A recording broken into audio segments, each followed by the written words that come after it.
Senhores passageiros, trem com destino a 1925 já está pronto para sair. Senhoras e senhores, sejam todos muito bem-vindos a mais um vídeo do nosso canal. Meu nome é Renato e gostaria de convidá-los a embarcar comigo nessa viagem sensacional até o ano de 1925. Em 1925, a vida do brasileiro era marcada por uma série de desafios e características específicas. A maioria da população vivia em áreas rurais e dependia da agricultura para a subsistência, com o trabalho nas fazendas sendo uma parte fundamental do cotidiano. As condições de trabalho eram frequentemente árduas e os ganhos muitas vezes escassos, especialmente para os trabalhadores rurais. Nas cidades, a industrialização estava em ascensão, o que começava a alterar o modo de vida urbano. No entanto, a maioria das pessoas ainda vivia em condições precárias, com habitações muitas vezes insalubres e falta de infraestrutura básica, como saneamento e eletricidade, por exemplo.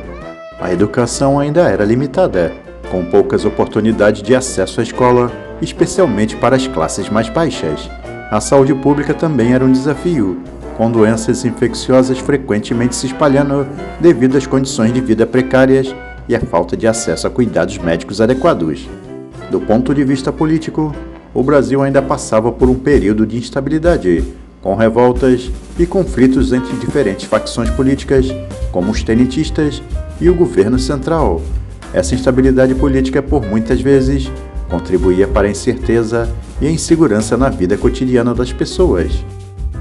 E agora vamos aos fatos que marcaram o mundo. John Baird, engenheiro escocês, realiza a primeira transmissão televisiva de um objeto em movimento.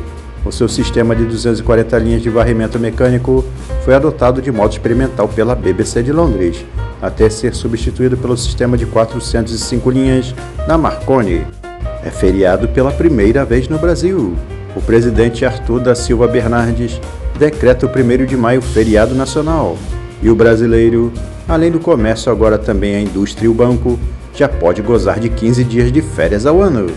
No Rio, Irineu Marinho funda o jornal O Globo, que anos mais tarde se tornaria um dos maiores conglomerados de mídia do mundo.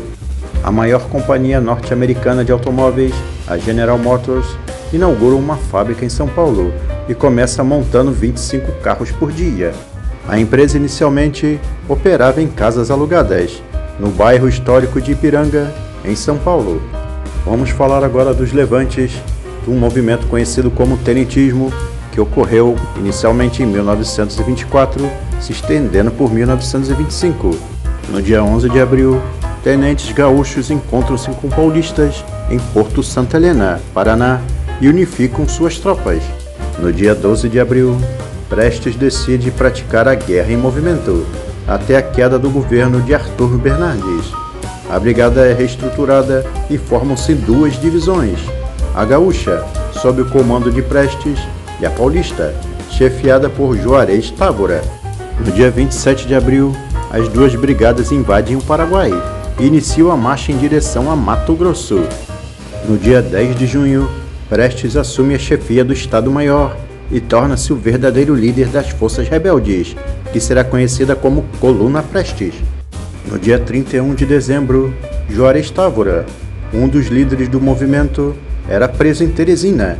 No dia 27 de abril, era inaugurada a sede do Senado, o Palácio Monroe. O projeto do coronel Francisco Marcelino de Souza Aguiar, arquiteto e engenheiro militar, que sucederia Pereira Passos como prefeito do Distrito Federal, foi inicialmente pensado para ser o pavilhão brasileiro na Feira Mundial de St. Louis, nos Estados Unidos, em 1904. O pavilhão da Jovem República dos Estados Unidos do Brasil, em estilo eclético, ganhou a medalha de ouro de melhor arquitetura da exposição, derrotando outros 50 pavilhões. Reza a lenda que o pavilhão teria sido desmontado, transportado de navio e remontado no centro do Rio de Janeiro. Essa história é mais um dos muitos mitos inventados sobre o Monroe. Esse era o plano inicial, mas nunca aconteceu. Devido a enormes atrasos do governo brasileiro, foi montada em St. Louis uma estrutura que, apesar de baseada no projeto original, não era maciça, era quase cenográfica, feita de madeira e cal. Apenas a cúpula metálica foi de fato trazida para a capital federal. Sua primeira finalidade foi sediar a terceira Conferência Pan-Americana, em 1906, como pavilhão de eventos. O Palácio Monroe foi assim batizado pelo Barão do Rio Branco, em homenagem ao presidente norte-americano James Monroe, idealizador do Pan-Americano e da doutrina Monroe. Entre 1914 e 1922, o Monroe, ou como era dito, Monroe na época, foi sede provisória da Câmara dos Deputados, enquanto não terminava a construção do Palácio Tiradentes. Em 1925, tornou-se o Senado Federal e, alguns anos após a transferência da capital para Brasília, em 1960, tornou-se sede do Estado-Maior das Forças Armadas. Na década de 70, o palácio estava decadente, mal cuidado e sua fachada havia sido profundamente alterada. Pouco restava do esplendor de outrora. Em 72, o arquiteto Paulo Santos, conselheiro do IPHAN, havia proposto o tombamento de vários imóveis históricos no entorno da Cinelândia, incluindo Monroe. O modernista Lúcio Costa emitiu parecer no IPHAN contrário ao tombamento do palácio. A população, apaixonada pelo Monroe, protestou como pôde naqueles tempos. Destacou-se uma campanha liderada pelo Jornal do Brasil, pelo Instituto de Arquitetos do Brasil e pelo Clube de Engenharia, obtendo 162 assinaturas de figuras notáveis e dando início a uma ação popular que não deu em nada. Enquanto isso, o jornal O Globo fazia uma campanha pró-demolição quase que diariamente, com apoio do arquiteto Lúcio Costa, que chegou a chamar o Monroe, em seus editoriais, de monstrengo da Cinelândia. Na época chegou-se a cogitar que o palácio iria atrapalhar a construção do metrô, o que de fato não aconteceu, muito pelo contrário, eles conseguiram fazer do lado dele. Tudo se falou do Monroe, inclusive que, sei lá por que razão, o palácio atrapalhava o trânsito e até mesmo que ele prejudicava a visão do monumento aos pracinhas. Iniciada a demolição em janeiro de 76, em poucos meses, o antes majestoso e elegante Monroe seria reduzido a escombros. Os materiais de sua demolição, desde o entulho até o mármore, foram comercializados pela própria empresa que obteve a licença de demolição. Hoje, a maioria dos que passam pela Praça Mahatma Gandhi, sítio histórico do Palácio Monroe, nem sequer suspeitam de seu passado glorioso.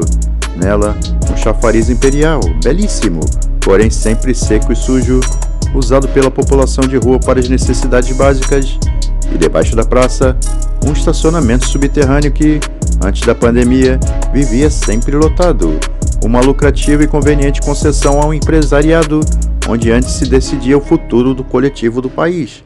Voltando a 1925, nesse ano aconteceu uma importante exposição de automóveis na cidade do Rio de Janeiro.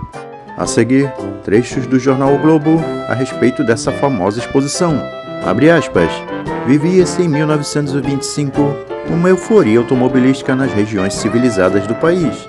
No espaço de um ano, as importações de automóveis haviam saltado de 2.772 para 12.995 unidades. Ao mesmo tempo, as estradas de rodagem simplesmente não existiam. A construção da Rio Petrópolis, por exemplo, vinha sendo retardada. No discurso de abertura da exposição, Francisco Sá, o ministro da Aviação, se referiu ao nosso país tão longe de qualquer produção industrial de automóveis, mas era preciso estimular importadores e obras viárias. Daí o Automóvel Clube ter promovido a mostra. Fecha aspas. Além da Ford, General Motors e Chrysler, vieram marcas hoje pouco lembradas, como a Gray, Packard e Hudson Excel. As europeias estavam representadas pelas italianas Itala e Lancia. O navio que traria os aristocráticos hispano-suíça atrasou. A Ford fez uma linha de produção especialmente para o evento e montou dezenas de modelo T ante olhares de moças de sombrinha. Mas as maiores atrações para o Rio Elegante eram as corridas diárias numa pista à beira-mar, aproveitando a área aterrada após o desmonte do Morro do Castelo. Cavalheiros formavam uma compacta massa para apreciar as provas. Numa das provas, a Bugatti de Júlio Moraes fez a média de 108 km por hora. Gostaríamos de agradecer aos gentis amigos que assistiram até aqui nosso vídeo. Lembrando, não se esqueçam de curtir e compartilhar. Caso o amigo ainda não seja inscrito no nosso canal, por obséquio, se inscreva!